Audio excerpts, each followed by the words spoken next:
حضرت عمر فاروق رضی اللہ عنہ چې کما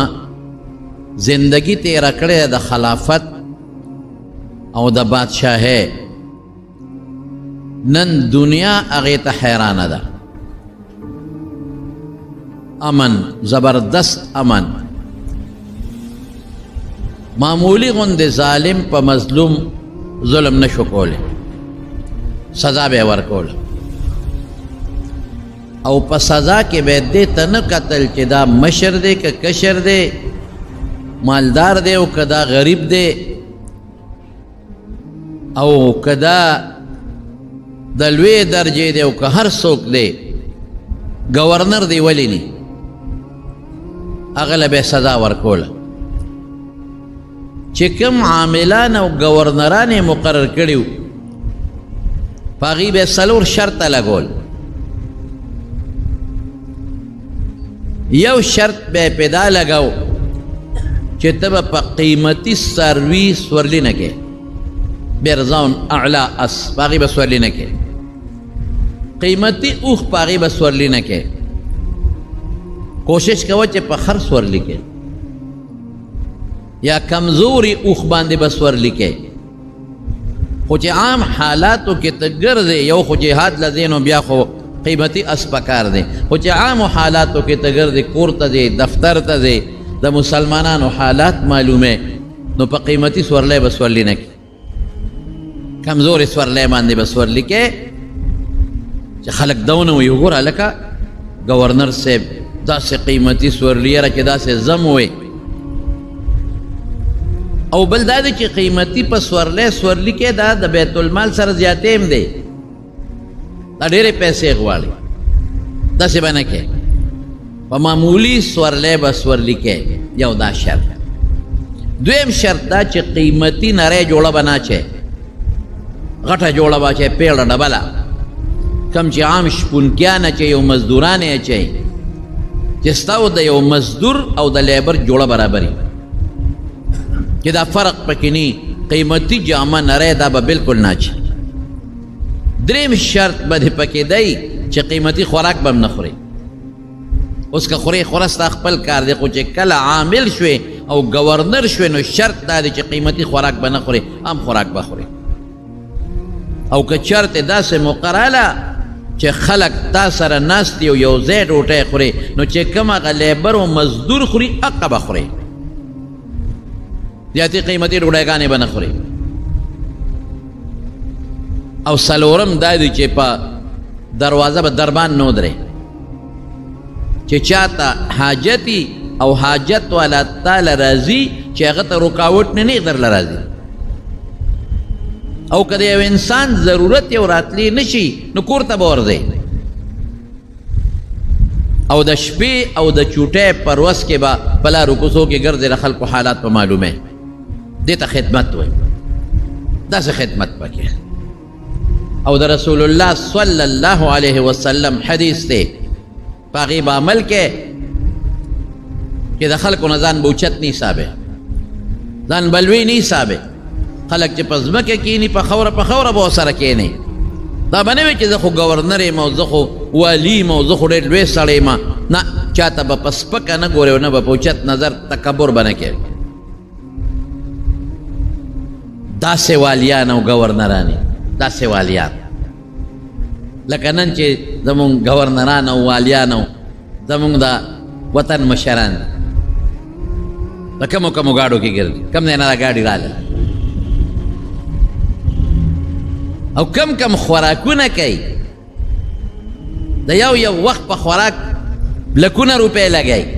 او کمې جامې اچوي او چې بیا حلف علي کم کوټ او کم قصې پیسې کوي. او ځکه نه ته غریب خو دې ورشي، یو دربان نه چې 10 څوکیداران ولاړي، پولیس ولاړي، پرېږدي دې ورته نه، ځکه خو نظام ګډوډ. دا شرطونه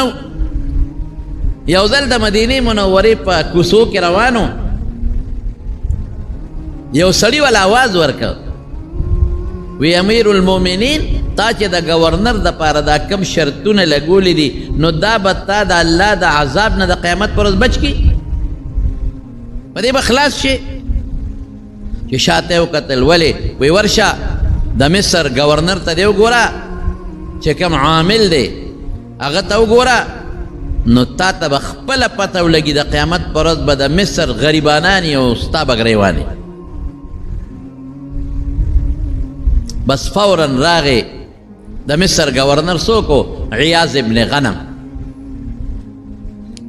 فورا راغی یو صحابي دی د رسول الله صلی الله علیه وسلم محمد ابن مسلمه هغه وی لاړ شه لاول په مصر کې د خلکو نه معلومات والا تپوس وکړه د دې گورنر او بیا چې په هغه ورننوځې نو که نقصان پکې و او زما شرطونه پکې پوره نو عمل یې نو کړی نو د مټه به ونیسې چې څنګه ای اقسې به مال راولې په کوم حالت کې ناست دي په اقه حالت نه به روچت کې او دلته به مال راولې محمد ابن مسلمه رضی الله عنه لاړ په مصر کې تپوس وکړو یاره چې دا زمونږ گورنر صاحب تاسو څنګه سړی دی دا چا نه به یې تپوس کو اهل ری نه د نیکانو خلکو صالحینو نه یې تپوس کو عالمانو نه محدثینو نه یې تپوس کو یاره دا گورنر صاحب څنګه دی یاره سړی خو بد نه دی ښه دی خو دا ده چې خلکو سره ښه نه میلاوي چې ورشې نو بار په دروازه دربان ولاړي نه دی پرېږدي بار به ولاړې په لینډ باندې او چې کوم مالداري هغه مخکې پرېږدي غریبانان نه پرېږدي او دا یو مسله خو پکې رانه بل ځای ورغی هلته یې تپوس وکړو بل ځای ورغی خو چې چا نه یم تپوس کوو دې ته احتساب وایي د خپل عامل دقه احتساب تو که چې دې تا نه کرپشن وکړي غم خدا دی چې مشر غلا کوي کشر وخامخا کوي غم خدا دی چې مشر عمل نه کوي په دین او په شریعت کشر هم نه کوي غم دا دی چې مشر رشوت اخلي کشر به خامخا اخلي غم دا دی چې مشر کې تکبر وي نو په کشر کې به خامخا تکبر وي شی د بره نه سمیږي دغه احتسابي عمل نه چا نه هم چې تپوس کوي نو هر یو وایي چې یاره نور خو ډېر ښه سړی دی خو تکبر پکې ډېر زیات دی کبرجن دی او لویوالی دی او ځان ته خوښ دی بس چې دا معلومات یې واغېشتل نو د هغې نه پس محمد ابن مسلمه رضی الله عنه ورغې د عیاض ابن غنم چې کم دربار و د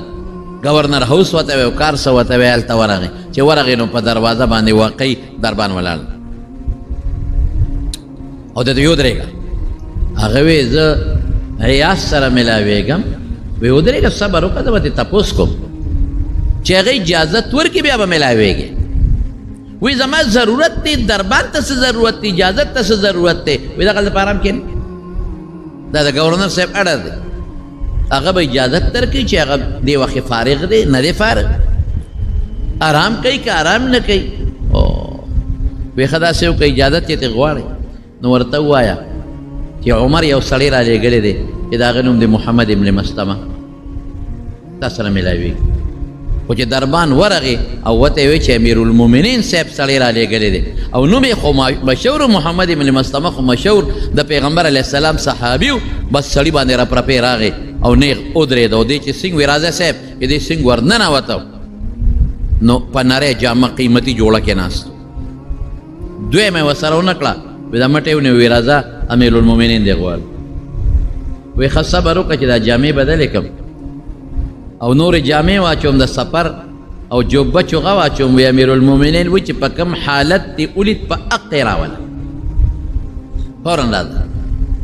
د مټې ونیو او د هغه ځای نه را روان کړو مدینې منورې ته یې راوسته حضرت عمر فاروق رضی الله عنه په مدینه منوره کې مسجد نبوي کې ناست و د هغه دارالخلافه خو مسجد نبوي و هلته ناست و دی ورته پیش کوي صاحب دا ستا د مصر عامل دی دا گورنر دی عیاض چې تا مقرر کړی دی وی وایه حالت یې څنګه دی وی حالت یې وګوره دغه یې جوړه ده تا په شرط لګولو چې قیمتي نری جوړه به نه چې قیمتي نری جوړه یې چولې ده تا په شرط لګولو چې دربان به نه ودرې دربان یې ودرولي او زه په ټول ښار کې وګرځېدم هر چا د نور صفتونه وکړل خدا یو خبره ټول وکړه چې په سړي کې ډېر لوی تکبر دی دربان ولاړ دی غریب نه پرېږدي مالدار پرېږدي او خلق پلین ودرې چې کله یې خوښوي سړی وردن نه کړي یو لوی شوشه او یو لوی مسله یې جوړه کړې ده او ډېر لوی تکبر ځان د خلکو نه اوچت حسابوي دغه یې جوړه ده حضرت عمر فاروق رضی اللہ عنہ وتوی وی د پلار د سنم د پلار د پیجنم غنم او د پلار ته دا غنم ولی وای خبره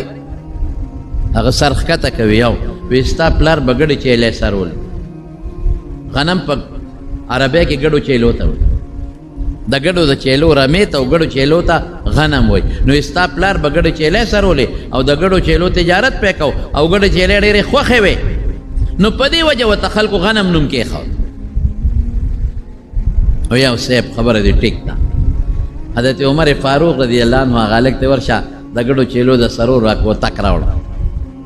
اکوتا کې راوړ وې نور در سره سره کوم خدا کوتا والا او د بیت المال چې څومره ګړي چیلې دي زه دا په صحرا کې سره وا ساري بوزو ما خامره راولا تمن چې ما کوم شرطونه لګولې پوره کړې هغه سرخ کته کړو وی صاحب الموت افضل من ذلك وی صاحب مرګ د دینه مال بهتر دی خدا کار را باندې مکو ځکه اوسه پورې گورنر نو خلک به وایي چې گورنر او ګړې چیلې سرون کې وی خلک نشه دي اوسم په سر کې شته اوس تم په سر کې نشه شته ولې ګړې چیلې ما نه دي سرولې ولې ګړې چیلې رسول الله صلی الله علیه وسلم سرولې دي او حضور پاک فرمائی ما من نبی الا رعا الغنم دا سے پیغمبر نه دی تیر شوی چې هغه د ګړې چیلې نه سرول دا هر پیغمبر ګړې چیلې سرول ګړې چیلو کې سرولو کې څه چل تکبر دا کې پیدا شوی دی گورنر وی دا ډنډه بواله او نیغ به دا ګړې چیلې سره او ګوره ما ته وګوره چې ګړې چیلې کله سره نو چا نه اوبونه غواړي کم ډنډ نه چې ګړې چیلې وبس کیا بس کې او ګوري چانه ډوډۍ موډۍ نه غواړي د دغه ګړو چیلو په بل شي او باغې بخپله گزاره کوي د تکړه او ته بیا وایي چې صاحب معافي را سره وکړه مرګ بهتر دی خدا کار ګران دی وایي چې دا کبر مې د سر نه نیستی که نه نو ته نه سمېږي اقه ګړې چیلې رمې ولا ورکړه او ډنډۍ ولا ورکړې نور درته څه نه نور ښه سړی یې ما دې معلومات کړی دی د مصر خلق د نور صفت کوي انصاف در کې شته ښه سړی دینداره سړی یې خو دقه یو تکبر د کې پیدا دی چې دا کبر لږ اوځي نو هله به کار کېږي څو ورځې پې هغه ګړې چیلې وسرولې او بیا راوسته وایي راشه دلته ما سره مخامخ کښېنه وایي وایه که نه څه دې خوښ دي اوس واپس ته گورنر کم او که نه مدینه شریف کې پاتې کېږي او که دا ګړې چیلې سره وی امیر المؤمنین ما خو د ګړو چیلو د سرولو خوند نو لیدلې واقعي زما پلار به ګړو چیلو سره مینه کوله او سرولې وې امیر المؤمنین دا لذت او خوند خو ما نو لیدی دی کې چې کم خوند دی او کم لذت دی او زما د خپې چې کله خوږ شي او کله ستړی شمه او جامونه مې خولې بیږي او د ډنډ بوس کمه او بیا الله ته ودرېږم او الله ته وجاړم زما قسم په خدای چې دی کې کم خوند دی او کم ټیسټ دی او کم لذت دی گورنر کې نه چې امیر المؤمنین په بادشاہ کې واغه خوند تا ته ملو نشي بس زما دا ډیوټي قبوله ده مهرباني وکړه او ما د دې ګډو چیلو څوکیدار مقرر دونه نفقه راکوه چې زما د بچو زما د ښځې پې ګزاره کېږي ډېر خوند راکوي چې دا کله ستړی شم او بانګ ووایي او زه ودرېږم الله ته په هغه خیرنو جامو کې الله ته ودرېږم او الله ته زاري وکړم او وجاړم او ډېر خوند راکوي چې زه ستړی یم او د شپې ودیم ټوله ورځ مې ګډې چیلې سرولې او ګرځېدلې یم او د شپې کله ودیم او زه راپاسم او الله ته ودرېږم او تهجد کوم نار یم خېټه مې خوږېږي او سر مې ښکته کړي نو ما ته خپل پیغمبر را یادېږي ما له ډېر خوند راکوي امیر المؤمنین گورنري دې بل چاله ورکه سنبال کا زما گورنري نه پکه حضرت عمر فاروق رضی الله عنه ورته وایي عیاض ابن غنم اوس د گورنر قابلې نور صفات تی برابر دی خدا یو شی در کې نو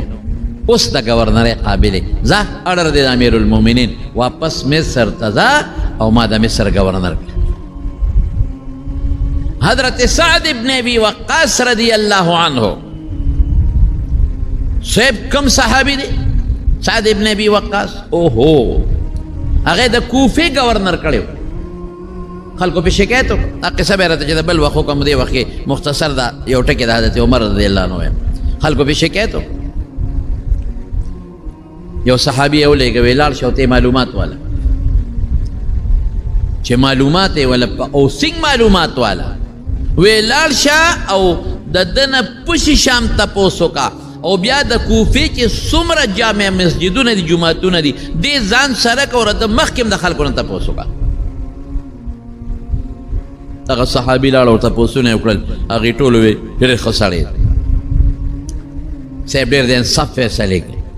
صاحب چې جهاد یې دې مخکې روان صاحب د غریب او د مالدار فرق نه کوي ډېر سم سړی دی هر جومات کې یو جومات یې پرې نه ښوده په هر جومات کې د هغه متعلق تپوسونه وکړل او بیا ورغې وی امیرالمؤمنین را لېږلې ما ستا متعلق مې تپوس وکړ ما تا کې څو نه مونتل راځه اوس ستا ځان سره یو څو جوماتونو ته بوځم یو جومات ته مخامخ بوته اول ته ودرو وی دا څنګه سړی دی هغوی یې صفت وکړ بل جومات ته یې بوته وی دا څنګه سړی دی هغوی یې صفت وکړو خو چې کوم جومات ته به یې بوته خلکو به یې څه صفت کو وی صاحب د انصاف فیصله کوي فرق نه کوي صاحب زموږ په جمع کې مخکې راغلي ولاړي او موږ له جمع راکوي صاحب جهاد ته راټولو نه مخکې دي صاحب چې د غنیمت مال تقسیموي په انصاف یې تقسیموي زیاتې کمې پکې نه کوي سعد دا هغه صحابي و چې اول من رما بسهم فی سبیل الله چې جهاد فرض شو د خدای په لار کې لومبې غشي دیشتې دی ورېږه د دې نه مزېدار یو بله خبره درته وکړم دا ده په احد کې چې کله به د غشي ویشته سعد ابن ابي وقاص دشمن ته نو رسول الله صلی الله علیه وسلم ورسره ولاړو نو صحابو ته به وی غشي دې ته وغورځوئ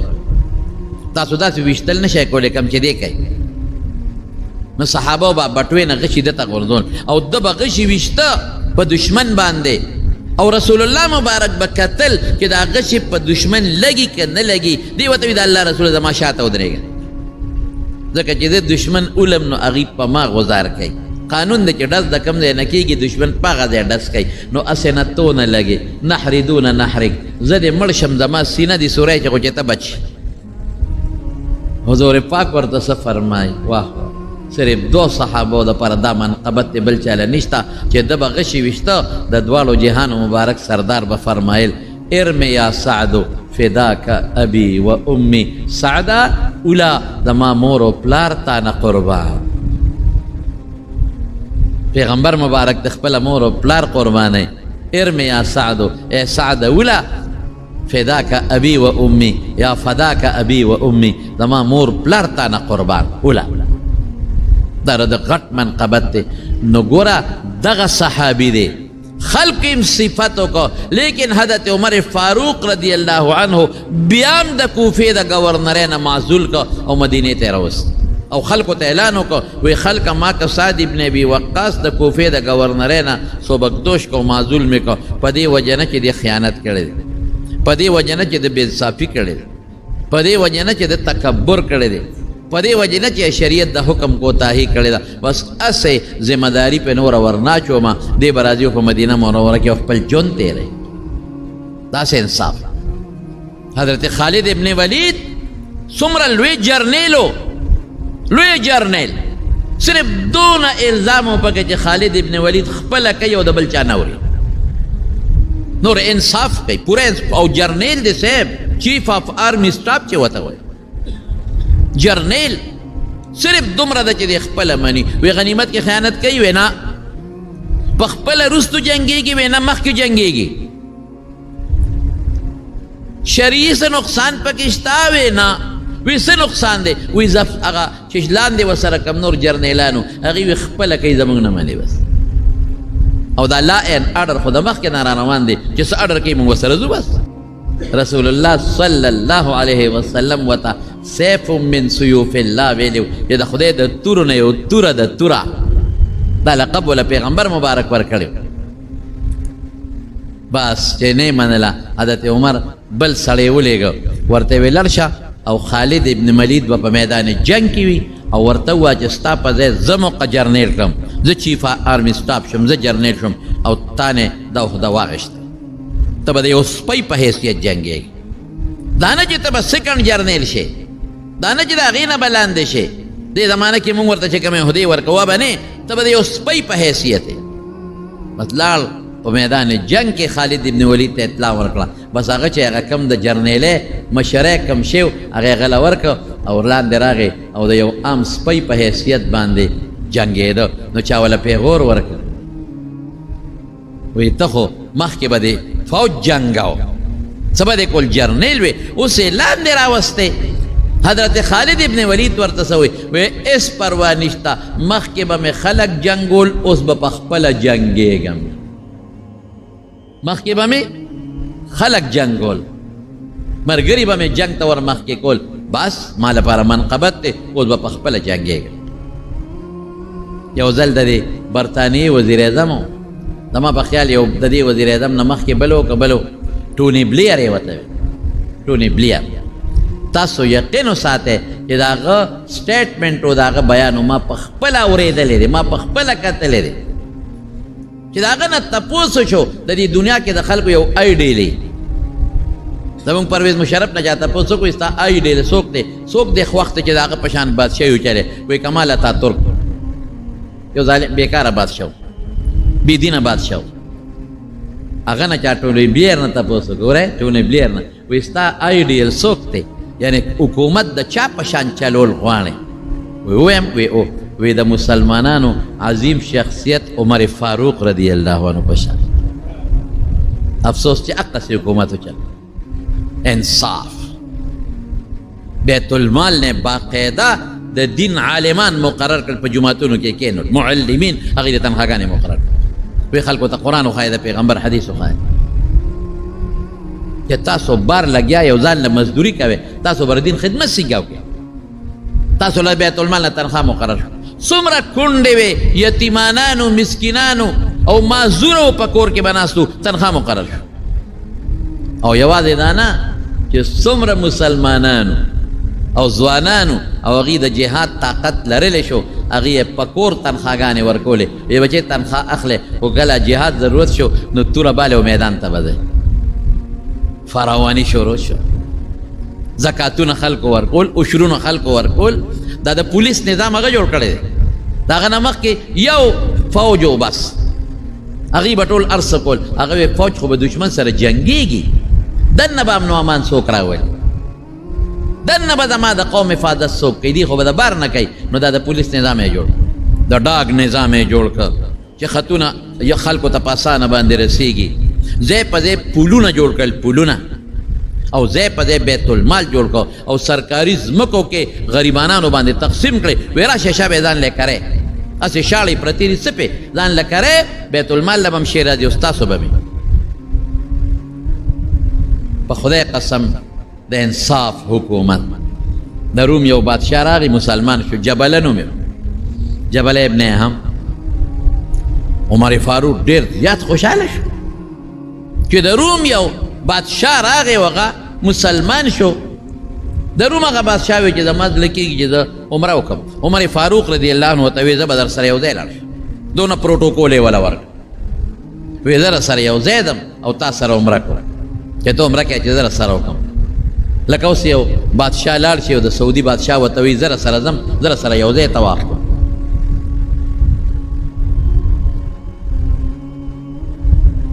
طواف شروع دی، لاړل مکه مکرمې ته، طواف شروع دی. عمره ده، نو عمره کې خلک د احرام دا لنګ ورته وي، لنګ یې تړلی وي او په هغې کې طواف کوي. طواف دوران کې یو بانډیسي چېرته هلته خورش زیات وي او ډېر لوی ټیلي. یو بانډیسي چېرته د هغه جبله د روم بادشاه چې مسلمان شوی و، د هغه پلنګ خپراله، پلس کې ښکته چې خپراله، هغه چې څنګه قدم واخیسته نو د هغه نه لنګ اوس پړدی شو، لږ دې پرېوت. نو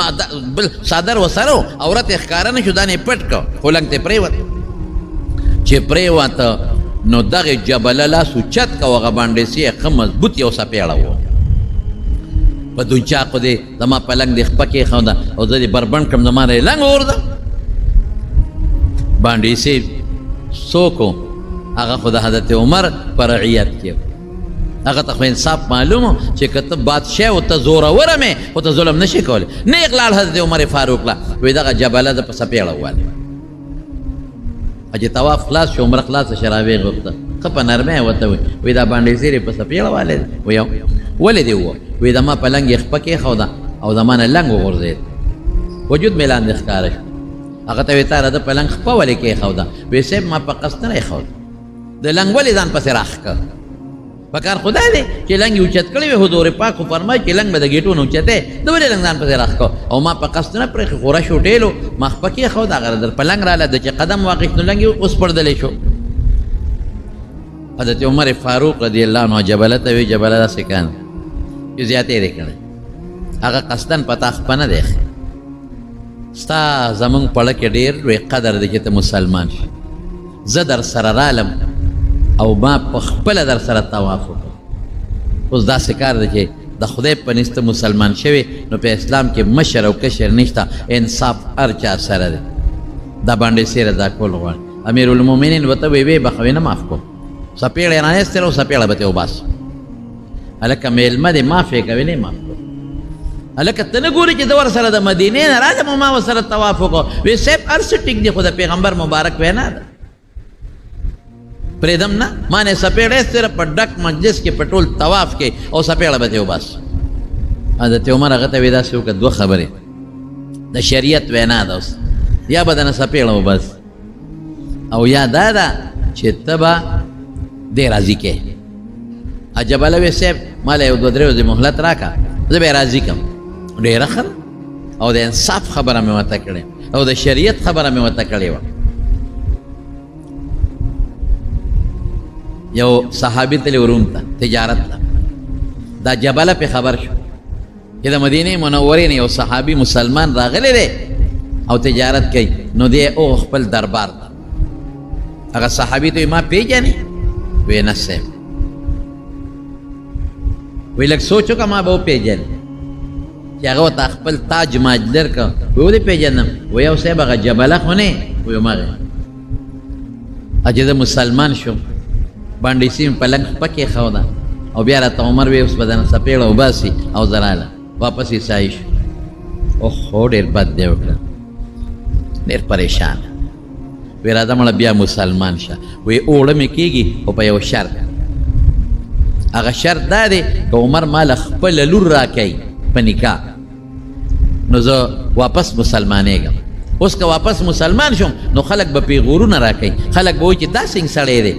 قمقل کله مسلمانېږي کله واپس عیسایي کېږي بیا مسلمانېږي نو که عمر غوندې سړی امیرالمؤمنین ډېر لوی سړی دی ما له لور راکوي نو زه به ووایم چې زه مسلمان شوم په دې شرط چې امیرالمؤمنین عمر غوندې شخصیت ما له لور راکړه صحابي ورته وایي که زما د لور خبرې خو اوس په دقه ساعت یې دله درکړم که زما د وس خبرې ما ته وایه چې وکړم نو لور د عمر ده هغه خو د هغه نه بغیر د فیصله نشم کولی خو داسې کار دی زه را تجارت خپل پرېږدم دا سامان دلته پرېږدم زه مدینې منورې ته ولې دا خدای مسلمان کی نو عمر ته وایم نو که هغې لور درکوله نو واپس راځم دې لاړ مدینې منورې ته کافي مزل ډېر مزل د میاشتو مزل چې لاس حضرت عمر فاروق رضی الله عنه ته الوې وی صاحب هغه جبله سره مسلمان شم اسلام ته اړه کېږي خو ستا لور غواړي الله اکبر حضرت عمر یوه لور ګورې په حضور پاک واده وه ام المؤمنین و د مسلمانانو مور حضرت حفصه رضی الله تعالی عنها نو ام المؤمنین خو په هغې پابندي وه چې د حضور پاک د وفات نه پس ولا تنکحوا ازواجه من بعده ابدا چا سره به نکاح نه کوي ستا لور غواړه لور یان وسې حضرت عمر فاروق رضی الله عنه ورته وی تا ورته ښه ولې نه کوې وی صاحب ستا په لور نوسۍ کې زما څه اختیار و وی بچې د یو انسان د اسلام نه د عمر لونه خو څه کې چې د عمر ټول زامن او بچیم قربان هله شابه په دې اس په واړوه او ځان رسوه وی راځه ستا شرط منظور دی بلکل منظور دی د عمر لور خو دې وخت کې نشته نوسۍ شته بلکل شرط منظور دی راځه هله ځان زر رسوه چې سړی مړ نه شي او کلمه وایي او خدای پاکې مسلمان هغه تاجر واپس لاړ روم ته چې روم ته څنګه ورسېده نو هلته لویه جمع جرګه وه او خلک پریشانه دي او اله ګوله ده د چا نه یې تپوس وکړه وایي دا اله ګوله د څه ده وایي دا زمونږ بادشاه جبله مړ شوی دی او د هغه د جنازې او د هغه د دفن خبرې ایمان په قسمت کې نو دا د حضرت عمر هغه د اسلام سره مینه او د اسلام سره محبت او عجزي او کله چې شام فتح شو شام او دې ته شام ته یو دی یو غلام دی غلام دوه کسه په یو وخو لښکر ډېر لوی دی اوښان کم دي نو ده سره یو غلام و اعلان یې وکړئ دوه کسان په یو اوښ باندې کښېنئ اوښ به ډېر نه ستړی کوی یو کس به لاندې رواني یو به په اوښ ناست دي چې دا لاندې ستړي شي دی به بره وخیږي او دا بل به راکوشي ده سره یو غلام و دی په اوښ باندې سور روان شو څه منځ یې چې لاړل غلام ته یې ویې اوښ ودروه راځه بره کښېنه او په خپله یې پړې ونیوه غلام ورته صاحب دا څه کې ما بره خیږي او ته پړې نیسې ویم وی دا ولې ته خو زمونږ امیرالمؤمنین یې بادشاه صاحب نور خلک به کوي ته به داسې ما سره نه کوې زه به دا اوښ پړې نیسم دا ډېره بده خبره چې زما غوندې غلام په اوښ باندې سوري او د اوښ پړې امیرالمؤمنین نیولي ته خو یوازې امیرالمؤمنین نه د حضور پاک ملګری یې نږدې او خلیفه د حضور پاک هغه ویې کودېږه خیږه بره انصاف وکړو که د قیامت پر ورځ ما نه الله تپوس وکړي نو زه به الله له څه جواب ورکوم او مقطع وشوه تر د شامه پورې تر شامه پورې حضرت عمر به نمبر په نمبر بدلېده غلام به بره ناستو او ده به پړې نیولې چې دی به ستړی شو دی به بره وخته غلام به پړې ونیوه اوس عجیبه خبره دا ده چې کله داخلیږي شام ته هغه نمبر اوس د عمر راغی د کوزېدو عمر غلام ته وی خیجه بره هغه وی صاحب د خدای خاطر وکړه د خو مونږ ښار ته دننه کېږو او د ښار ټول چې څومره مذهبي مشران دي هغه ټول ستا استقبال ته ولاړي نو تا به پړې نیولي زه به بره یم تا لم شرم دی او ما لم شرم دی خلک به څه وایي خلک هم رالل ورته منت وکړه وزیرانو ورته منت وکړه چې امیرالمؤمنین د خدای خاطر وکړه دا سړی دمه دې ستړی نه دی او ته په اوښ کښېنه ورته یې ویې نه داسې نه کېږي انصاف نه به کار اخلو انصاف ته به مهرباني کې دقه رنګې د رسول الله صلی الله علیه وسلم سره په سفر کې دوه ملګري دریو کسانو باندې شریک اوخو دوه کسو پې سورېدل یو به کوزېده قسم د رسول الله مبارک په خپل نمبر کې کوزېده او صحابه به بره سوارو او هغوی ورته وی چې د الله رسوله موږ به خپل نمبر بدلو را بدلو ته مه کوزېږه موږ دوه کسه یو نمبر کې به موږ ښکته پورته کېږو او ته به نه کې حضور پاک وفرمایل چې زما نه تکړه نه یې او زما نه ثواب هم زیات نه دی خوښ او زما نه د خدای نه زیات یریدونکي هم نه یې په خپل نمبر کې به د دواړو جهانو مبارک سردار باقاعده کوزېده وی زه د پیغمبر په سنت عمل کوم غلام بره دی او حضرت عمر رضی الله عنه پړې نیولې او روان دی او د چې شام چې څومره صاحب پادریانو د مذهبي مشرانو هغوی کتابونه راغشتي دي او خپلو کتابونو کې ګوري او مخامخ اوښ ته هم ګوري چې د بادشاه خو دغه اوښ دی او فوراً یې اواز وکړه وی دا هغه امیرالمؤمنین عمر نه دی زمونږ په کتابونو کې چې د پیغمبر علیه السلام د دویم خلیفه د عمر کم صفتونه راغلي دي په دغه سړي کې نه دي دا نه دی دا په اوښ کې سور دی دا د بادشاه په اوښ کې سور دی هغوی ورته وی دغه نه دی دا پړې چې یې نیولې دا امیرالمؤمنین دی دته وګورئ چې هغې خپلو کتابونو کتل هغه ته یې وکتل وی واقعي زمونږ په کتابونو کې چې د حضور پاک د دویم خلیفه کم صفت راغلی دی هغه په دغه سړي کې موجود او بیا چې کله لاړ گورنر هاوس ته نو د هغه ځای گورنر ورته وایي او کمیس یې هم شلیدلی و که جاوه کې نښتی و نو کمیس یې هم شلیدلی و هغه یې ځان له وګنډه نو گورنر ورته نوې قیمتي جوړه راوړه وی صاحب دا جوړه واچوه تا له اوس د مصر لوی لوی علما د عیسایانو را روان دي او تا سره ملاقات کوي دا جوړه واچوه دا جوړه دی د سفر هم د دوړم والې نه او شلیدلې هم دی دا بې ډوله دا ډوله یې جوړه واچوه حضرت عمر فاروق رضی الله عنه ورته څه وایي وی کفا بالایمان زینه وی د ایمان نه قیمتي ډولې شی بل نشته هره کې پروت دی انشاءالله زه په جامه ځان نه ډولې کومه زه د الله د طرف نه چې په الله زما کوم ایمان دی نو په هغه ایمان زه ډولې او د ایمان هغه ډول مې خوښ او هغه د مصر او د شام د دغه علاقو چې څومره پادریان او څومره راهبان او مذهبي مشران دال او حضرت عمر فاروق سره ملاقات وکړه د هغه په دغه تواضع په عاجزۍ او په انکسار باندې الله پاک هغوی مسلمانان کړل.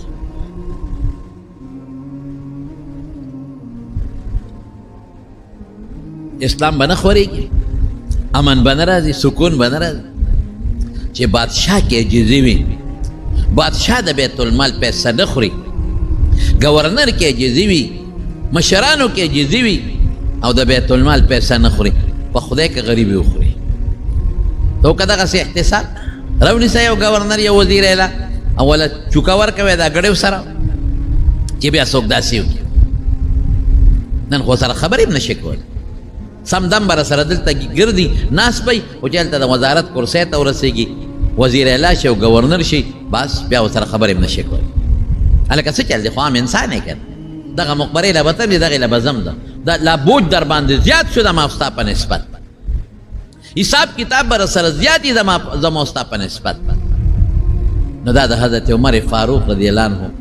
مختصر غوندې حالات مې درته و، برکات او کرامات یې څومره دا هم اخیري کې به وره.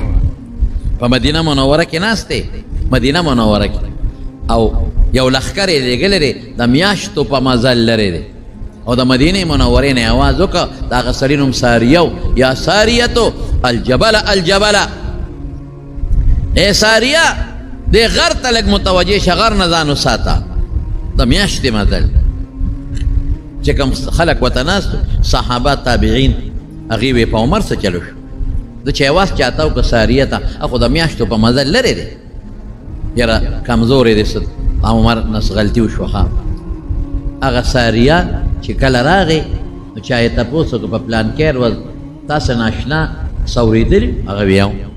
په دغه ورځ ما د دشمن سره لګیا وم او جهاد مې کو، جنګ مې کو، دشمن مخکې زه ورپسې وی مونږ شاته نه کتل، دشمن مونږ سره چل کو، شاته نه د یو غر و د غونډۍ و د هغې نه نور لښکر راپسې را روان و. وی دې کې مې یو اواز واورېده یا ساریتو الجبله، ای ساریه دې غر ته متوجه شي، غر نه ویرېږه. وی چې ما اواز واورېده وی ما وی والله انه لصوت عمره، قسم په خدای چې دا خو د عمر اواز ده. چې غر ته مې وکتل دشمن را روانو، بس وی فوج مې دوه ځایه که نیم یو طرف ته و نیم بل خوا، الله راله فتح راکړه. نو ناس په مدینه منوره کې دی او د میاشتو په مزل لښکر ورته الله ښیي هم او اواز هم ورته رسېږي. او د حضور پاک سره مینه څومره وه چې کله رسول الله مبارک وفات شو دماغ یې وتانګل، توره یې راواغېسته او دقسې په منبر د حضور پاک باندې کېناسته او په دې پوړه یې ودرېده. وایي منافقین لګیا دي او وایي چې حضور پاک وفات دی، نبی علیه السلام نه مري، هغه نه دی وفات، هغه د الله راز له تللی ملاقات له، څنګه چې موسی علیه السلام کوه تور له تللی او ان قریب به راځي او چې څوک وایي چې حضور پاک وفات دی نو زما په دې توره به تې سرونه وایي. او که چا نه مې واورېدل چې رسول الله مبارک وفات دی چې په دې توره تې سر وه نه مري، بلکل دماغ ودان. خو عجیبه حالت حضرت عثمان رضی الله عنه ګونګې شو، ها بیا کول خبرې نه شوې کول. حضرت علی رضی الله عنه بېهوشه پروت، حضرت ابوبکر صدیق رضی الله عنه په دغه ورځ یو خپل بل ځای کور هلته تللی و د پیغمبر علیه السلام نه سار اجازت وغوښتی، په دغه ورځ د حضور پاک طبیعت هم ټیک و، سر را پاڅېدلی او خپل صف ته یې وکتل صحابه ورته ډېر خوشحاله هم شو. حضرت ابوبکر صدیق رضی الله عنه چې څنګه راغی او حضور پاک یې وکتل وفات نو واپس راغی. عمر ته وی عمره کوشه وی نه کوزېږم، بس ابوبکر هلته ودرېد رضی الله عنه او دا آیت یې تلاوت کو، اعلان یې د حضور پاک د وفات وکړ. وما محمد الا رسول قد خلت من قبله الرسل افإن مات او قتل انقلبتم على اعقابكم ومن ينقلب على عقبيه فلا يضر الله شيئا وسنجزي الله الشاکرین. اعلان دا مطلب دی چې د حضور پاک نه مخکې ډېر پیغمبران تیر شوي دي او رسول الله مبارکم بس وفات دی. او بیا اعلان وکړه چې من کان یعبد الله من کان یعبد محمدا فإن محمدا قد مات، که څوک د محمد صلی الله علیه وسلم عبادت کوي نو بس خدای بیا مړ دی او وفات دی. او که څوک فإن من کان یعبد الله فإن الله حی لا یموت، که څوک د خدای عبادت کوي اجم دی مري نه. او چې دا اعلان یې څنګه وکړ حضرت عمر واورېد حضرت عمر فرمایي وایي په خدای قسم که دې خپو ټینګولی شم خپو مې کار پرېښود او په یو درز ځمکې ته پرېوتم ما خو یې حضور پاک نه دی وفات خو واقعي وفات شوی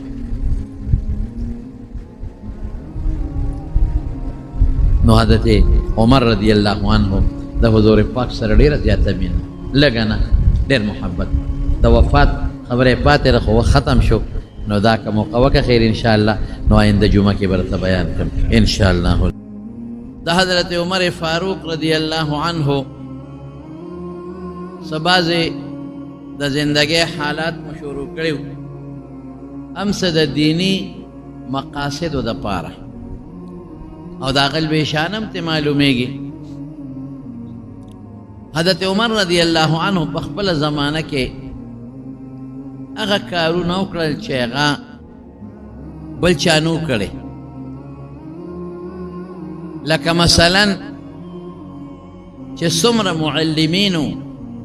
ځای په ځای د قرآن استادان کینول مدرسین یې کینول هغوی د بیت المال نه تنخواګانې مقرر کړي او دا په دې وجه چې که دا غریبانان لګیا شي او خپله مزدوري کوي ښځه بچي خو ټول لري نو بیا دی درس نشي کولی قرآن نشي خولی دی به مزدوری کوي رزق بل ګټي او که دی به قرآن ښیي نو لومبې د حضرت عمر فاروق رضی الله عنه په زمانه کې مستادانو د قرآن لرو معلمینو له تنخواګانې مقرر کړي او چې چاله تنخوا په یو شي ورکې نو هغه بیا ډېر زور هم لګوي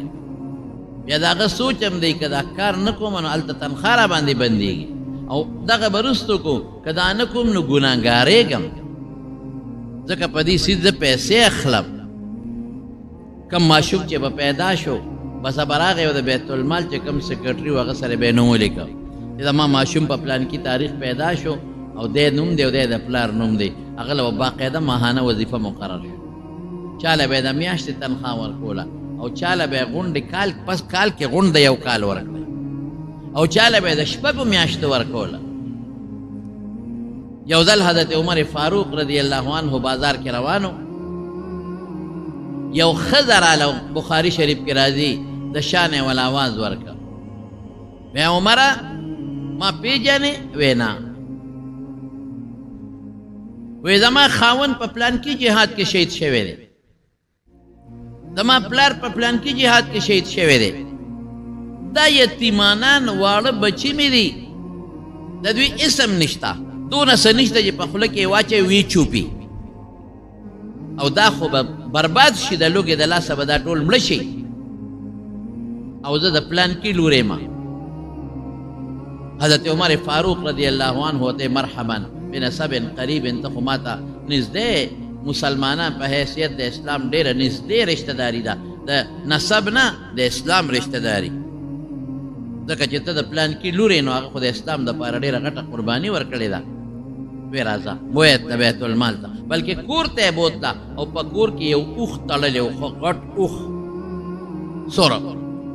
او هغې یو طرف ته بوجی ورته یو انډې وربار که او بل طرف ته یو بوجی انډې وربار که او د پاسه یې ورته جامې او هر څه کېښودل وی ځه دا اوښ هم ستا شو او د ښي طرف ته او ګس طرف ته چې په دې څومره سامان دی او د پاسه سرباري ده دم ستا دي او پروا مه ساته دا به لا خلاص شوي نه چې نور مال به هم در رسېږي ما دې نوم په بیت المال کې ولیکه بیا مه راځه تاله به پورته شی درځي یو صحابي ورته وایي حضرت عمر ته وایي اکثر تله ډېر لوی مال دی وله ور نه که خلک یو بوجی ورکړي نیمه بوجی ورکړي نو دوه غټې بوجی دی ورته په اوښ بار کړی د پاسه سرباري دې مو ورته کېښوده جامې خوراکونه دې ورکړل او بیا اوښ دې مو سره ورکړ حضرت عمر ورته وایي هغه کس ته وایي مور دې بوره شه وایي تا ته څه پته لګي چې دا د چا لور ده وایي په یو زمانه کې د حضور پاک په زمانه کې د دې پلار او د دې ښځې رور د دې پلار او د دې رور یوه قلعه دوه په دوه قبضه کړې ده یو قلعه او بیا چې مونږ ورلو هغه غنیمتونه هم تقسیمول نو ټول د دوی کېدل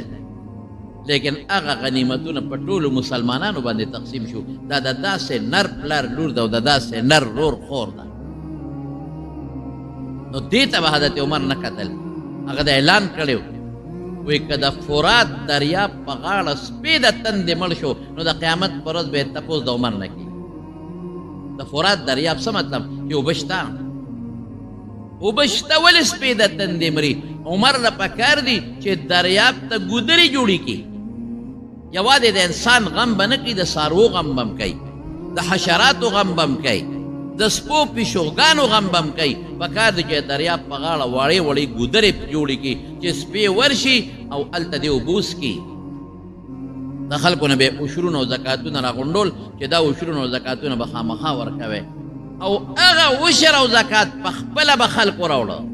د خلکو مزاج داسې جوړ شوی و چې عامل به ورغې په خپله به یې ورته تیار کړی. ولې؟ هغې وی چې دا عشر او زکات موږ شروع کړی دی، زموږ په مال کې خدای برکت پیدا کړي. هغوی یو سوچ جوړ شوی. زه اوس هم تاسو ته یم زما وروڼو، صرف زموږ د ضلع چارسدې د دې خپلې ضلعې به والو. هغه خلک چې په هغې عشر فرض دی، په غنمو کې، په جوارو کې، په ګوړه کې یا په نورو څیزونو کې عشر په خپل فرض دی، او یا په نغدو پیسو کې په زکات لازم دی. په خدای که دوی دا خپل زکات او دا عشر راوویسته، که په دې غونډه چارسده کې غریب پاتې شو نو راشئ د ما په مخ لاړې وکړي، بلکل به نه پاتې کېږي. په دې غونډه چارسده کې دا ټولې مدرسې به چلېږي، په دې ټولو جوماتونو کې چې کوم قاریان او حافظان ناست دي، په خدای چې د دې تنخواګانې هم پې کېږي. دا مدرسو چندو ته هم پکې ضرورت نه راځي، خو څوک ورکوي نه عشر او زکات. صدقه خو ډېره لویه خبره، نفلي صدقه. عشر څوک نه ورکوي، زکات څوک نه ورکوي، نو نقصان یې څه دی؟ نقصان یې دغه آفتونه دي. ګلی پې راشي، باران پې راشي، زول پې راشي، بیا اوچو سره لاندم سوځي، ټول برباد. سیلابونه پې راشي او دغه یې پرېږده. په رزق کې او په مال کې بیا برکت نی، هلته ورته بیماري جوړه شي، هلته ورته دشمني جوړه شي، هلته ورته داسې سقا بیماري جوړه شي چې ډاکټر وایي دې علاج نشته. بیا اسلام آباد ته او لاور ته او پېښور ته په هسپتالونو ګرځئ. نو د خدای نیکبخته مرداره دې پې وخوړه، حرام رزق دې پې وخوړه. د خدای نیکبخته عشر د غریب حق دی، هغه د غریب حق دې پې وخوړه. د ګاونډي مسکین او د کونډې او د یتیم حق دی، هغه دې په دې خپلو بچو وخوړه. نو چې ته پردې حق پې خورې نو الله به یې رانیسي او که بدل. حضرت عمر دا نو کړی، آسان علاج و. کارخانې جوړې که او ملک کې به پیسې پیدا شي، عشرونه غونډ کا. خلکو ته ووایه خو ولګوه په صحیح ځای باندې. داسې نه چې غونډی د خلکو نه او خوري دې ممبران، غونډی د خلکو نه او خوري دې دا په کورسو ناست ټیکهداران، دا ممبران او دا وزیران، دا دې خوري. دې له څوک عشرونه نه ورکوي. یو سړي ته پته ولګېدله چې په ما عشر دی او ما نه اخلي، هغه مخکې راځي او په خپل ګاونډ کې به کونډې له ورکوي. عامل له هغې عشر دغې کونډې له مې ورکړی، دغه یتیم له مې ورکړی، دغه رور له مې ورکړی چې غریب دی، دغه رواره له مې ورکړی، دغه خورهي له مې ورکړی دی. په دې ټولو زکات کېږي، عشر پې کېږي.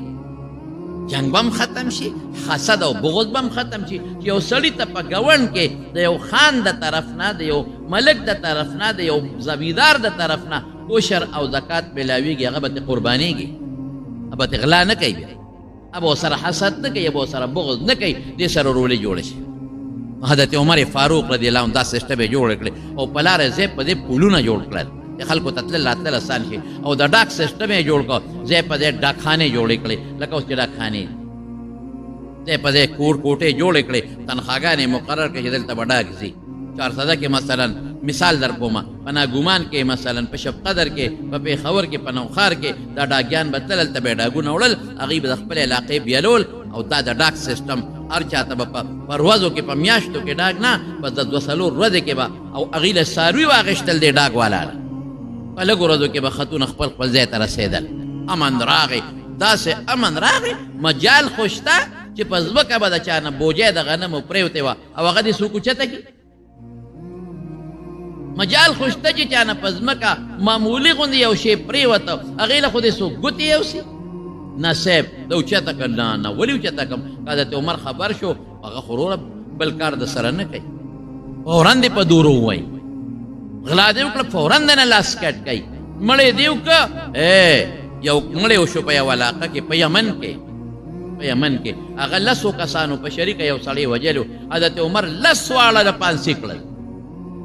چا ورته وی سړی یو مړ دی مړه دې پې لس کړل وی زما دې د الله په ذات قسمې که ټول صنعا والا خلک دا په زرګونو خلک په دې مرګ کې شریف کې قسم په خدای چې د ټولو نه سرونه مې وال نن مسلمان یو حیثیت لري انسان یو حیثیت لري د مسلمان وینه یو حیثیت لري رسول الله صلی الله علیه وسلم دقه فرمان دی او د الله د قرآن وینا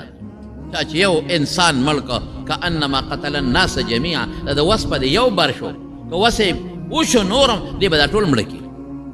مکمل امن مال په امن دکان کولاو دی او زه د شپې خپل کور ته مجاز ته چې ستا دکان ته څوک راشي دلته خو د خدای کور نه خلق لاګالي ستا له کې دا نشته چې زه به ځنکدن به مې راځي او زه به مرم او زه به قبر ته ځم ما نه به الله تپوس کوي ته جوړ مرګ نه منې ته قبر نه منې ته آخرت نه منې ته حشر نه منې که دې منه دا کار به دې نه کوم خدای چې داسې مې لیدلي دي اورېدلې مې دي لیدلې مې نه دي چې قرآن شریفونه یې ځان ته ډېرې کړی دی او په هغې د پاسه ولاړ دی او پکې یې کوز کړی ته مسلمان د کمې شوې مسلمان او مسلمان او دا به م راپاسي دا بړوا دې به م راپاسي مدرسه داسې ملا داسې ملا داسې ملا داسې جماعت نه غلا کوي او خبرې ابتدان او زه به جنت ته ځم مولیان وی دا به نه زه به ځم ستا پلار به جنت ته لاړ شي ته د خدای د قرآن حتی کوې د خدای د کور بېعزتي کوې د خدای په کور ورځې او د هغې نه غلا کوې دلته مسلمان خدای ته ولاړ دی الله اکبر ته دې سپلی پټی تو جنت ته به ځې ولې جنت داسې د لامده خوړ خیرات خو نه دی هر سړی دی پې ورځي دلته الله ته ودرېد ته دې موټرسایکل پټی هلته مدرسه کې ناست دی د پیغمبر حدیثو ته ناست دی د پیغمبر حدیث د کوي چېرته مقتدیانو ولا په زر زر روپۍ موټرسایکل اخیستی دی ته راشې ته دې موټرسایکل وتښتی او څنګه خوشحاله د شپې برید تاوی چې ما خو موټرسایکل او یو زر هغه په 10 زره خرڅ کړي بچو له روزي راوړې ما دله پیسې ګټلې دي طالب مې وواو ملا مې وواو د خدای د کور نه مې غلا وکړه دا زموږ مسلماني ده یو سړی کافر مسلمان شو هغه جومات ته په مخه کده چې زه مونځ کوم چې جومات ته تل نو سپلی ویستې وی سپلی راوچتې کوي ولې وی دا مخکې ږدو که نه و د خدای کور کې سپلی به ږدو ته به بار پرتې وي وی نه دا خلک پټوي وی څوک د کوم ځای نه خلک راځي چې پټوي عیسایان یې پټوي وی نه یهودیان راځي وی نه څوک راځي دا زموږ د مسلمانان بس هغه سپلی واپس واغوستې وي د اسلام مې نه پکار په کوم اسلام کې چې مسلمان د خدای په کور کې د خپل مسلمان رور غلا کوي مړه خاوند د ښځې نه کوي نو د ښځې مال راوالي او خرڅ یې کړي هغه وایي دا خو د ما مهر دی چپ ټرت یې وکړ مهر دی پلار د کوره دی راوړی دا اوس څه کوې ورسره ښځه د خاوند نه پټوي کور کې جي پیریان دي الماری نه غلا کېږي چابي ما سره ده کور کې پیریان دي پیریان نه دي خاپیری ده پیریان نه دي دا خاپیری ده په کور کې دن دقسې مې یو سړي ته وویل مې خفه کېږه ما په کور کې دن نه دي لوبه ده خفه شو وي د ما د الماری نه غلا کېږي چابي خو ما سره ده الماری نه شی پټېږي چابي ما سره ده دا جیسس مسله ده یو عامل لا ته وښایه چې ورته لاړ شم ما وی درته ښیم خفه کېږي خو نه مې کور کې دن نه دي لوبه یا د ښځه پټی یا د خور پټی یا د روندار پټی پیری چې تا نه غلا کوي د 400 په بینک ولې نه ورځي عقل لږ ولرې تا نه چې غلا کوي په اندر شیر ولې نه ورځي چې ښه زبردسته داسې دوکان وګوري چې د سرو زرو پکې بلا خښتې دي او زولی یې ډکوي په اندر شیر ولې نه ورځي چې غلا کوي په دې پېښورونو کې او په د اسلام آباد کې د دنیا په بینکونو کې او په ګلو کې کوړه او پیسې پرتې وي پیرې په هغې ولې نه ورځي چې هغه دې نه روچت کړي او زولی ډکه کړي او پیرې په پیسو څه کوي د پیرې پیسو ته څه ضرورت یې پیریان دي او زما پیرې نه دي خاپیری در باندې ناسته ده داسې خاپیری ده له مور راوستې ده داسې خاپیری چې سمې لتې شتې به در کې ووایي غله دې راوستې ده خفه شوله نو د پس راغی مولوي صاحب خبره خو دې ټیکو خطه مې هغه څنګه شیخ خو زما پروندار کې راوړي هغه نیک کروندار وظیفې به یې کولې په مصله به ناسته او تسبیح به ورسره وي ذکر به یې کوم مې دا ذکر نه کوو دي دا سوچونه کول چې دا سړی به کله دي چې دا مال ووام هغه ډېره نیکه وه او په بوزۍ کې به ګرځېده مې څه وایي هغه شی هغوی کور کې په یو زرګر خرڅ کړی ته راووت تپوس مې چا خرڅ کړی پلانکي د دې رور ځه اوس ورسره څه دا نغلاګانې شروع دي ډاکې شروع دي غلا شروع ده مسلمان پیسو ته څوک زړه نشي نیولی نشي کېدی اوس زره ته اوس هم چې د حضرت عمر په شان نشي کېدی هغسې انصاف نشي کېدی خو که د هغې سلمه فیصد انصاف راغی یوازې حکومت مه بدناموه یوازې حکومت زم حکومت یې په کور کې دنګ مونږ غلا نه کوو په کور کې دنګ ولې شوتل زه نه مونږ نه غلا کوو دا د شپې دا چې اوبخور له دی یو کس باړی ته ولاړي دا بل شاته په پوله ولې ګرځي چې څوک راپسې اوبه بندې نه کړي نو اوبه وخوره پلار یې ناجوړه پروت دی ناجوړه بېهوشه پروت دی بېهوشه پلار پروت دی او کاغذ یوسي او هغه غریب لا ګوته راوالي ورته یې ولګوي بېهوشه پلار نه دی ګوته ولګوله دا ماله پلار راکړی دا اوس څه کوې ورسره په پلار هم دروغ وایي حضرت عمر رضی الله عنه والا نظام خدای څونه برکت ولا ورکړی دی دریای نیل په کال کې یو ځل اوچتېده دریای نیل ما لیدلی دا انیس احمد را سره مصر په دې منځ کې تېر شوی دی ډېر مزېدار او داسې روان دی چې چاته پته نشته چې دا روان دی چې کاغذ ور وغورځوي نو پته به راته لګي چې دا دریاب روان او ډېر خشته کړی دی غاړې ورته مړه سمې خشته کړي دي ښکلې بلفونه یې پې لګولي دي په غاړو باندې کښتۍ پکې روانې د سیل و سیاحت ځای دی ورشه ترې خپل دریاب ته مو ګورو خیالي ته دی مالیار اوسه پورې صحیح رانغی ټیک یې ویلي د سرو زرو خبره یې کړې دریای نیل د مصر په دا منځ کې تېر شوی دومره خشته دومره اعلی او دونه مزېدار نو دریای نیل به کال کې یو ځل لا ختېده او چې رو به ختېده نو بیا به ټول مصر باندې ورته و مصر به یې غرقاو نو د هغوی د جاهلیت د زمانې یو قانون دا به و چې په مصر کې به یې جینۍ وکته خشته ښکلې جینۍ به یې وکته د مصر خلک هسې هم ښکلې دی خشته خلک یې چې سمه خبره درته وکړم ښکلې خلک یې دی خشته خو پاک دامن خلک دی ګنده زناکار خلک نه دی ښکلې خلک دي مې پوره تپوس وکړه د هلکانو د جینکو دا دوستانې هم پکې شته دا هم پکې شته خو پلیت نه دي تا تپوس مې وکړه که کومې جینۍ ته پته ولګېده چې د هلک سره خو مې دوستانه ده خو ما ته په غلط نظر وکتل وي تا سره تعلق ختم او که کوم هلک ته پته ولګېده چې د جینۍ خو مې دوسته ده یاره مې ده ورسره به ناسته مې د سیند په غاړه او د دیانې په غاړه خو دا جینۍ خو ما نه څه غلط ډیمانډ کوي غلط نظر کوي ختم تا سره تعلق ختم ته ټیک نه پاک خلک او ښکلې خلک تاسې لطیفه به راته ووایم امام شافعي رحمت الله علیه اخره کې مصر ته تللی هغه به وی چې د مصر ښځه دې نه کړې نو کونډې کونډه که درې دې نور هم کړي خو چې مصری دې نه کړې نو ته کونډې کونډ چې مصری ښځه وکړې نو تا اوس واده کړی امینه تا ته هم داسې ګرانه ده لکه د مصر ښځه چې مصریانو ته څنګه ګرانه ده او بشیر جان درته کته یې نشي خو هسې خاندي دی هسې خاندي را خاندي ته ته یې همسې خوله خوځوه ګوړه ګوړه کوه خوله به دې خوږېږي دله نه کوم دوا ته لکه دوا وکړم نو د ښځې ته یې خیرې دي ښځه به یې سبا ما ته خیرې کوي او وایي به چې تا دوا کول او تا را لکه ته بس په څه دغه دې بوډېزر دې ورالوړی دې دې ځان ټپ کي چې د ده وجود کم شي سبا دې ما نه ښځه غواړي تیاره به ورته ناست انشاءالله خو داسې خو نه کېږي چې دې ورځ تر ورځه پنځه ډوډۍ سهار خورو لس ډوډۍ غرمه خورو پنځلس د ماسخوتن خورو او دا او بیا ماله ښځه مو داسې نه کېږي الله دې وله ورکړي هسې خوشطبي ورسره کوو په مونږ ګران دی زمونږ ورسره مینه ده مونږ سره مینه ده نو مونږ هسې ده سره خوشطبي کوو الله دې خوشحاله نو خبره مې زما رور دې پورې کوله چې خشته جینۍ به یې مصر کې وکته هغې ته به یې کالي واچوله پلار به یې وله رضا کو چې دا جینۍ به خامخا راکې هغې ته به یې کالي واچوله او خشته جامې مونږ چې ورته ناوې به یې کړه او په دریای نیل کې به یې ورغورځوله جمدی جاړه به یې ورغورځوله چې ورو به یې غورځوله بس دریاب به لاندې شو د جاهلیت یو رسم بغیر د هغې نه به دریاب نه ته خلکو به یې پلار ته وایي چې وروره مونږ ټول غر کېږو ستا په لور څه کوو تا لور هم غر کېږو او بعضې خلکو به هجرت کو په هغه سیزن کې دا یو خاص سیزن و په هغه سیزن کې به خلکو د وطن نه هجرت کو بار بدل حضرت عمرو بن العاص رضی الله تعالی عنه دغه زمانه کې چې مصر فتح شو د مصر گورنر شو د هغه قبر اوس هم په مصر کې شته هغه ته چا ووایي چې ګوره یو مسله به وي تاسې به مصر دریاب اوچتېږي او زمونږ زړه قاعده دا ده چې هغه ټول مصر باندې بیا ورځي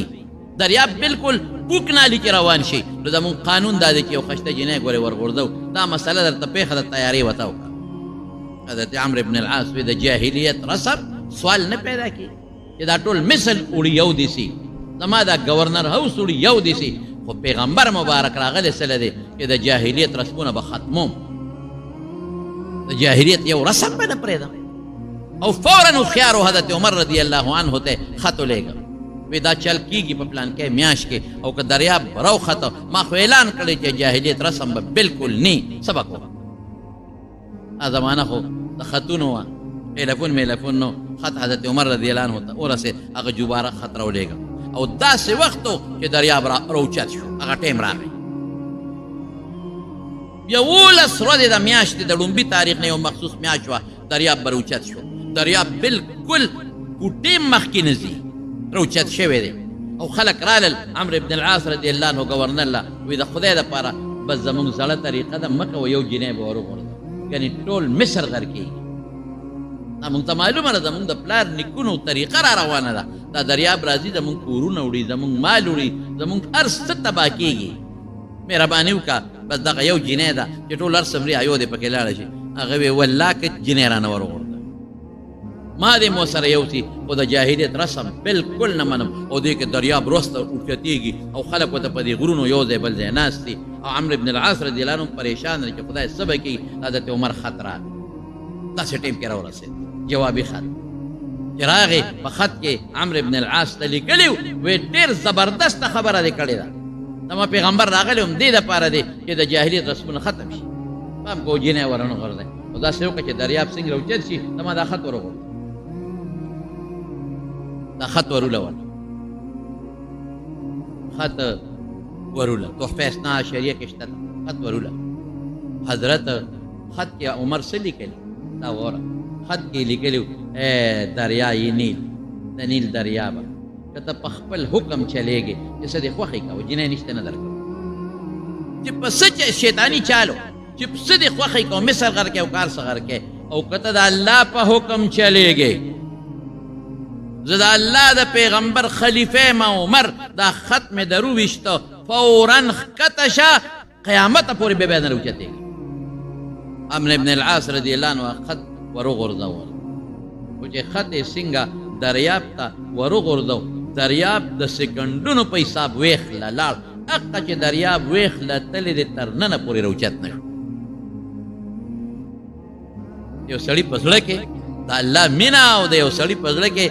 د رسول الله صلی الله علیه وسلم دین قدر او د مسلمان قدر هغه سره به خدای مدد او صاحب دا خو مشهور خبره ده کتابونو لیکلې ده چې مدینه منورې نه بار یو غر و د هغې د غار نه اور راووت اور د کویلې غار د کویلې هغه اور خورېده مدینې شریفې ته رانږدې شو خلک حضرت عمر نه رالل وی اور راوتی دی او اور راغی مدینې ته څه به کوو هغه وی ښه عمر به یو مدینې ته به اور راځي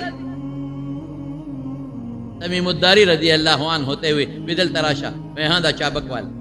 ورشه دی اور پسې او ښه مضبوط شړق دی وباسه او ورته ووایه چې د پیغمبر خلیفه عمر را لېږلې فټافټ منډه وا د کوم غار نه چې روتې په هغې به ور دننه کېږي بیا به نه راوځي لکه ته به لکې وایې چې دا خر اوسه په چابک خو خلک خر وایي اس وایي اوښ وایي جاندار شی وایي نو اور کې خو جان نشته خو جاندار نه دی لیکن تمیم الداري ورغې خلک حیران دي چې په عمر څه چلو اور به څنګه وایي خو چې اور ته څوک نږدې کېدی کم ځای شي د اور خو دومره ته وي چې خوا کې ورسره ودرېدی نه شي تمیم الداري ورغې نه تاو شته نه بل څه شته او اوره یا نار زه د پیغمبر د خلیفه د عمر استاذ یم د هغه اډر دی او دا چابک دربرو مه منډه وه اور مخکې دی او تمیم الداري ورپسې دی ته به وایې ګنې چرګې دي ته به وایې ګنې انسان دی اوس غلی او تاسو یقین وکړئ چې اور په هغه سوړه د غار ور دننه شو په کومه سوړې نه چې بار راوتې دا الله سره ته مینه کوه الله به تا سره مینه کوي الله سره محبت کوه الله به تا سره محبت کوي یو مجوسی والا راغله دا وویل هغه د اور عبادت کوي مجوسی ورته وایي چې ستاسو مذهب دا دی دین دا دی چې په قبر کې به کافر ته اور به پې بلیږي ویا بالکل مجوسی صادر خور که پکې 3 سرونه پراته دم په تحفه اسنا شریعه کې شته اذان لشه دی لیکن حضرت عمر ورته سوی ایو لک دی ورشاله شابه پخوا به خلکو دا بکرونه اورسته سپینه بکره به هلکه ما ته یا چې مونږ ماشومان هغه بکره و هغه به م دوه وجنګولې او هغې به شغلې ووالې او یو چقماق به یې ورته وې پخوا هغه به باقاعده دا تیري ماچسونه خو نو هغه به هغه بکرې له رابره و مالوچ به یې ورسره نیولي و مالوچ به یې ټکولي و د پنبې سره هغه غوړي هغې ته به اور لاړ ټوکې به یې ورکه اور به ترې بلېده او بکرې اوس هم سپینې بکرې راواله او ته یې ووهه هغه مضبوطه یو مضبوط اور به ترې بارود هر کور کې به بکره پرته وه او چا کره غټه بکره یې راوړه بکره یې راوړه هغه مجوسي ته وایي 2 بکرې ورته کېښودې وایي دا ښه مضبوط یو بل سره وجنګوه خو چې هغه یو بکره بلې له راوبروله د هغې نه د اور بسر یې جدا شو یو برېښنا یې وکړه حضرت عمر مجوسي ته وایي دا بکره لاس کې ونیسه وایي دا ګرمه ده که یخه وایي یخه وی اور پکې شته وی نه وی اوس یې ووه دواړه یو بل سره چې ویې واله نو هغې نه ښه مضبوطه رڼه ووته شغله وی داسې دي وی دا صاحب په دې بکره کې دننه اور پروت دی خو مونږ یې نینو دقسې ستا د پلار او د ښځې او د رور په دې سر کې دننه اور پروت دی خو ته یې نه محسوسوې هله به یې محسوس کړې چې ته م ورشې مجوسي کلمې شهادت وی خدای پاک مسلمان مونږ چې تراویح کوو 20 رکعاته دا حضرت عمر برکت دی صحابه یو ځای ولاړو بل ځای ولاړو یو مونځ کو بل عمر وی لو جماعت علی قارئ واحد لکه په یو قاري یو ځای کوم ابی ابن کعب رضی الله عنه هغه صحابي دی چې حضور پاک د هغه په حق کې فرمایلی چې اقربکم ابی تاسو کې بهترین قاري حضرت ابی دی هغې مخکې کو 20 رکعات تراویح شروع شو علیکم بسنتی و سنت الخلفاء الراشدین المهدیین حضور پاک فرمای وی زما د سنتو تابعداري کوئ او زما د خلفاء راشدینو حضرت ابوبکر عمر عثمان علی دا هغوی د طریقو پابندي کوي نن په هغې کې هم نقطې راوباسو په د خیر وخت کې حضرت عمر فاروق رضی الله عنه اعلان کړی حضرت علی ته وی چې علی یو خبره درته کوم ستا لور د ام کلثوم دا مې خواهش دی چې دا په نکاح کې خلکو به یو بل ته وي باقاعده دا رواج و دا وي حدیثو کې راځي لور چې به کونډه شوه نو پلار به پخپله یو ته وی تیو که تیو که حضرت عمر چې حفصه رضی الله تعالی عنها کونډه شوه نو پخپله حضرت ابوبکر ته وی عثمان ته دا څه رواج و په هغه زمانه کې نو ستا دا لور که د ما له په نکاح راکړه وی علي وی واده ته مې اجت نشته بوډی یم خو یو ارمان مې دی او غرمان دا دی چې ستا دا لور د بیبي فاطمې لور ده فاطمه د حضور پاک لور ده نو دا جینۍ د رسول الله مبارک نوسی ده نو که ما ته دې راواده کړه او خدای پاک یو بچی راکړه نو زما او د حضور پاک نسب به یو شي هغه بچی به خلک وایي د عمر نه پیدا دی او بل خوا به څه وایي چې د رسول الله مبارک نوسی ده نجیب الطرفین علی ورته وی ام کلثوم خو زما لور شته دی چاله ورکړې نه ده او عمر یا به دې خوښه شي یا نه خو زه یو کار کومه زه یې درلیږم نو که دې خوښه شوه بلکل یې درته درکوم نو په شریعت کې دا قانون دی چې یو جنۍ څوک کوي نو مخ ته یې کتی شي خو د خواهش او د شهوت په بنیاد به نه کوي هسې وګوري چې وګورمه ولې بعضې ډېر خلک وي چې پلار وله جنۍ وکړي بیا نه یې خوښه مور وله وکړي بیا نه یې خوښه شریعت کې دا جایز دی کله کې هدایت لیکلي دي کله کې د شهوت راتم نو کوشش کوه چې دفع کړي دی ورولېږلی یو څادر یې وله ورکړه ای بچې دا څادر امیرالمؤمنین له یوسه او تپوس ته وکړه چې دا څادر دې خوښ دی او که نه جنۍ چې پوه شي چې زما خپو ته ګوري وی امیرالمؤمنین څادر دې پرېښو ما خو څادر راوړه او زما خپو ته نیغ نیغ ګوري وی قسم دې که امیرالمؤمنین نه وي چې دا سترګې مې درنیستې وي هغه وخندل وی خندل وی دا بچې ځه څادر مې خوښ واپس راله وی بابا دا څنګه امیرالمؤمنین دی دا څنګه خلیفه دی هغه خو څادر پرېښو زما خپو ته نیغ نیغ کتل او ما م ورته غوسه وکړه که امیرالمؤمنین نه وي سترګې به مې درنیستې وي علي ورته وی رضی الله عنه وی بچې خیر دی که خپو ته یې درته کتل دا د خاوند دی په دغه جینۍ خو پوه شوه چې زه خو یې بل غرض له لېږلی وم شریعت کې که د یو سړي عمر زیات وي د بل کم وي د ښځې یاده او یو بل سره دوی مرضی او مور او پلار یې مرضی په دې کې هېڅ هم نشته جنۍ په نکاح واغېسته اوس هغه خو تیز هم و باندې انسان لږ تیز وي عمر یې هم کم و غوسه کېده به او جګړې به یې کولې او دا داسې وخت و چې شکایت ښځو کوي سړي م وایي سړي م ډبی نو حضرت عمر رضی الله عنه په منبر باندې اعلان وکړ د جمعې پر ورځ وایي که نن نه پس مې واورېدل چې چا م ښځه والده چې سرمن ته وباسه دې ولې وښیې دا ظلم ګورې د مارونو نن هم شروع دی ډېر خلک یې لګیا دی په ښځه اوس یې بار نه کېږي نو بار چې جګړه وکړي او یا څوک ورته ستغه ووایي نو راشي د ښځې نه زور وباسي ښځه راګیره کړي او ښځو سره به ظلم نه کوي الله به درنه تپوس کوي بس صاحبه چې وال پرېښودل خلکو نو دا هم یو غم دی که نه چې وال نه کوې نو بیا خو ښځه هم در باندې راوچتېږي که نه نو وال مه کوه خاصې پرش کوه هسې داسې لږ یو پرش کوه نور وال به نه کوې ډېر ازادي مه کوه یو باندې راغی حضرت عمر رضی الله عنه له چې شکایت یې ورته کوو چې مونږ تاره باندې وال بند کړل دا چې اوس ښځې په مونږ اوازونه راوباسي او جوابونه راکړي خو چې باندې راغی حضرت عمر صاحب ته دروازه وواله نو دې وخت کې دې ام کلثوم په عمر رضی الله عنه اواز راوچت کړی حضرت عمر چې راووت باندې ته ویې ملګري څه وی بس یو مسله مې راوړې وه خو حل شوه وی څنګه حل شوه ما ته دې نه وی حل شوه نو ما د ښځې شکایت راوړه چې زما ښځه را او موږ سره شور کوي اواز را باندې راوچتوي جوابونه را کوي خو ستا حل مې په کور کې ولیده په تا هم ستا ښځې چغه مې ولیده نو چې ته یې ګزاره کوې موږ بیا سر کېږو ګوره دا خبرې د مارونو د سرو زرو په صحیح د لیکلو قابلې دي او ورته څه وایي دا تاسو مه وایئ ورته وایي بهی رورا یا مسلمان هر څه چې دي ښځه ستا یو څو ډیوټۍ کوي ډوډۍ دله پخوي ترکاري دله پخوي که دی دله نه کولې دا خدمت او د هوټل نه دې تیاره راوړه یا نوکر دې ساتلې څومره تنخواه به دې ورکړي جامې دلې دي څادرونه دي لکټ څادرونه وغیره او که دا خدمت یې نه کولې او په دوبي دې وینځلې څونه خرچه به دې کېده ځای دله جارو کوي د چپړاسیتوب خدمت دله کوي که دی نه کولې او نوکر دې راوستې څونه پیسې به دې لګېدې د کور حفاظت دې کوي یو ښځه چې کور غل نشي راتلی که دی نه کولې او تا څوکیدار نه ولې څونه تنخواه به دې ورکول وی د ګناه نه دې په نظر بچ دی دا 5 ډیوټۍ دله مضبوطې درنې کوي نو چې ګزاره نه کوي څه به ورسره کوي نو ښځو سره به ګزاره کوي حضور پاک په خپله فرمایي قسم دې د مارونو ګورئ مرض وفات کې رسول الله مبارک اعلان کړی داسې وخت و چې سر مبارک یې تړلی و او په دې منبر اعلان د مدینې منورې کړی دی لومبی اعلان څه دی الصلات د مونځ خیال وساتئ دویم څه ما ملکت ایمانکم ستا د لاس لاندې چې څوک دی وینځه غلام امسایه نوکر کلاس فور چې کوم ستا د لاس لاندې دي هغې به خیال ساتي او بیا څه وایي الا فتقوا الله فی النساء د خدای نه د ښځو په حق کې ویرئ د ښځو سره ظلم مه کوه دا ستاسو لاس کې عوانم قیدیانې ظلم به نه کوي بهر کې د مارونو واقعات پرې ډېر زیات دي لږ نه دي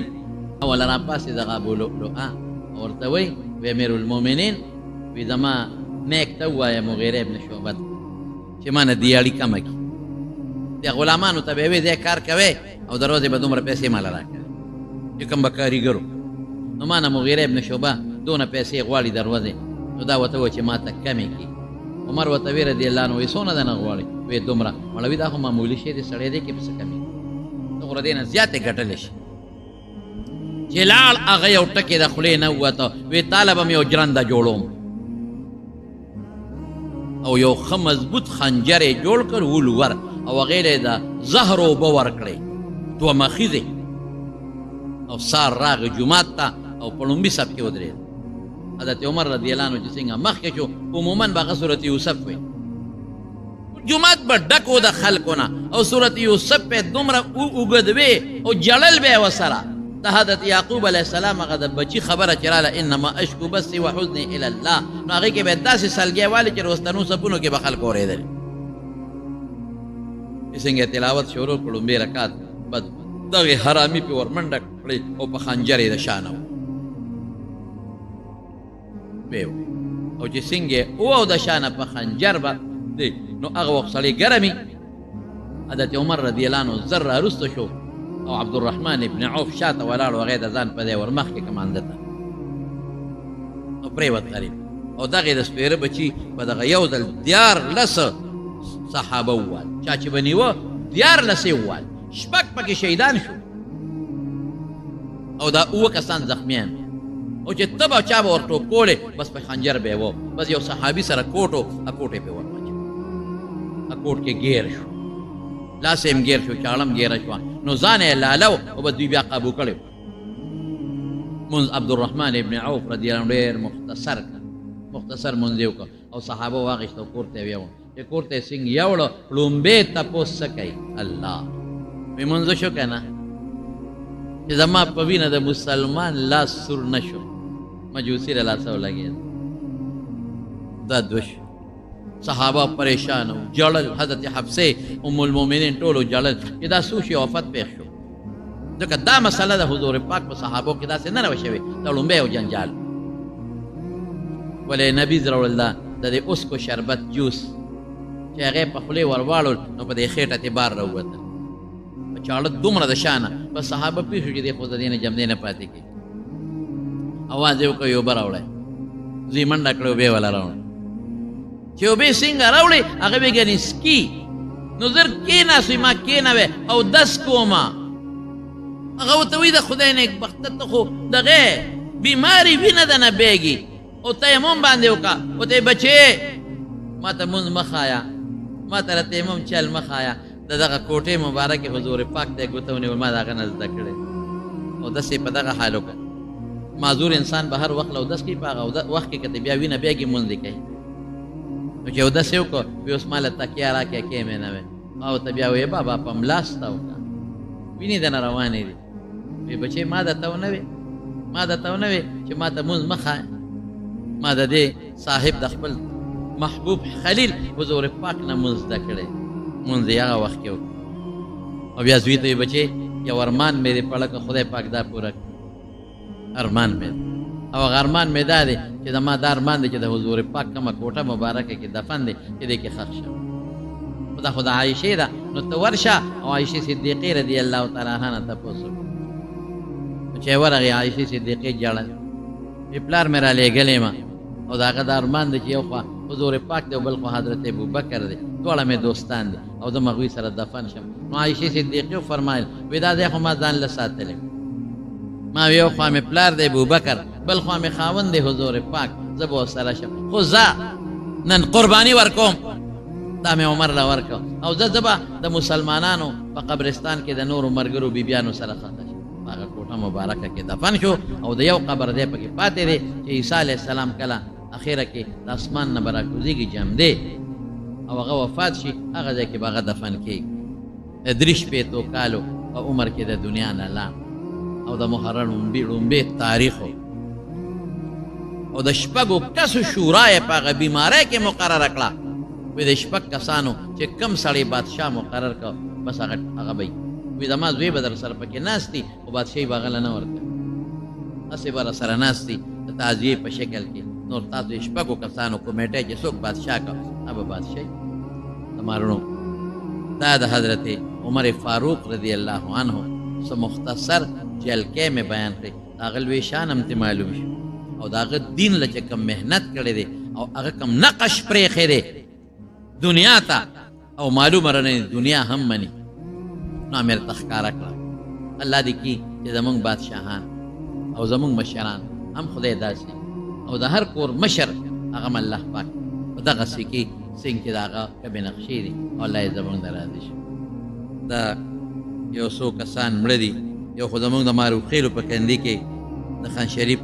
میاں صاحب کور والا وفات شوی وه الله دې وبخي الله دې مغفرت نصیب کړي ډېره بیماري غریب یې تېره کړې ده 1.5 کال تقریبا نو الله دې وبخي او الله دې ټولو وارثانو له صبر ورکړي او زمونږ د دې میروزو په کندي کې د رحمان علي رورو یاره واقعي هم دا هم ډېره لویه صدمه ده ډېره صدمه ده د رحمان علي د دغه رورو او الله دې وبخي الله دې ټولو وارثانو له صبر ورکړي او الله یې فرمان علي نوم یې او الله یې د نو ټولو وارثانو له صبر ورکړي الله یې د نورو عمرونه وساتي او د میروزو د کندي د سید ماما کور والا وفات شوې ده الله دې وبخي، الله دې وارثانو له صبر ورکړي. د بره خټ د مشتاق استاد خور هم وفات شوی ده، الله دې وبخي، الله دې وارثانو له صبر ورکړي. هائی سکول کورونو جان بادر وفات شوی دی، الله دې وبخي او الله دې وارثانو له صبر ورکړي. د مکمل شاه د رور د زړه اپریشن دی، الله دې وله شفا ورکړي. او زمونږه دا ملګری لطیفه دا زمونږ دا دغه چې کوي دا ویډیو ټیپینګ کوي، لطیف خان دا او اسد خان دا زمونږ د دوستان دي، ملګري دي. دا ناقې د هغې والد صاحب بیمار دی، هغې ته هم دعا وکړه د زړه د اخلاص نه چې الله تعالی وله روغ صحت ورکړي او الله شفا ورکړي. ټولو مریضانو د الله روغ صحت الله جی. او یو ملګري دوه ماشومان یې داخلي کړي دي، دعا وکړه چې الله وله شفا ورکړي. پیپس پې کوي، الله دې حافظان یې، الله دې حافظان یې. څوک چې بیماران دي او الله دې ولا روغ صحت ورکړي، څومره چې بیماران دي الله ټول له روغ صحتونه ورکړي او شفا ورکړي. دې جومات دې مرګرو کې دي او که په کورونو کې دي که په هسپتالونو کې دي، الله ټول له روغ صحتونه ورکړي. الله بې اولاد ول اولاد ورکړي، چا چې نارینه اولاد دی الله نارینه اولاد ورکړي. څوک چې څه قسمه پریشانۍ کې مبتلا دي الله پریشاني یې په خوشحالو باندې بدله کړي. ډېر دوستان دي مونږ لالتا بیټک ته راغلي دي، چا ټیلیفونونه کړي دي، ډېر زنانه ټیلیفونونه کوي. نو په حاجاتو الله خبردار او په دې خلکو هم الله خبردار دی. نو الله یې د ټولو حاجات پوره کړي او د هر قسم پریشانونو دی الله مونږ په امن و امان کې وساتي. او الله دې مونږ له د خیر او برکت او د عافیت زندګۍ نصیب وګرځوي. د جمعې د لومبي بانک وشي نو د ښځو او بالکل لومبي بانک چې وشي نو ښځې مونځ کولی شي. یو ماشومه د نوم یې اقرا دی، د ګردو بیماره ده، الله دې وله روغ صحت ورکړي، الله دې وله شفا ورکړي. او دی وی کور کې د اپریشن مسله ده، الله دې وله روغ صحت او شفا ورکړي.